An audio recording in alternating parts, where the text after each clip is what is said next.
कपडे धुण्यासाठी नदीवर गेलेल्या महिलेचा पाण्यात बुडून मृत्यू। नवापूर तालुक्यातील केलपाडा येथे धक्कादायक घटना घडली आहे।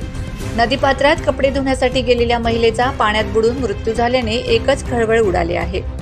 याबाबत मिळालेल्या माहितीनुसार नवापूर तालुक्यातील केलपाडा येथील कल्पना दत्तू वळवी वय 42 ही महिला दिनांक 20 ऑगस्ट बुधवारी नदीपात्रात दुपारी 4 वाजेच्या सुमारास कपडे धुण्यासाठी गेली असता ती उशिरापर्यंत घरी परतली नसल्याने तिचा चुलत भाऊ प्रमोद वळवी व नातेवाईक यांनी सर्वत्र शोध घेतला, परंतु कुठेही न मिळाल्याने अखेर नदीपात्रात बुडालेल्या अवस्थेत ती आढळून आली। सदर महिला नदीपात्रात कपडे धुण्यासाठी गेली असता तिला मिरगी फिट आल्याने नदीच्या पाण्यात बुडालेल्या अवस्थेत सापडली। सदरील घटनेची माहिती मिळताच ग्रामस्थांनी नदीकडे धाव घेतली आणि घटनेची माहिती तातडीने चिंचपाडा दूरक्षेत्र केंद्र पोलिसांना कळवली। तातडीने चिंचपाडा पोलीस घटनास्थळी दाखल झाले व सदरील महिलेला बाहेर काढून घटनेचा पंचनामा केला।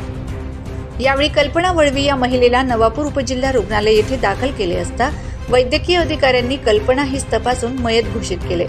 याबाबत नवापूर पोलीस ठाण्यात आकस्मिक मृत्यूची नोंद करण्यात आली असून पुढील तपास सहाय्यक पोलीस उपनिरीक्षक प्रमोद वंजारी करीत आहेत। मृत्यू झालेल्या दुर्दैवी महिलेचे नाव कल्पना दत्तू वळवी वय 42 राहणार केलपाडा असे असून या महिलेच्या पश्चात वडील, बहीण व भाऊ असा परिवार आहे।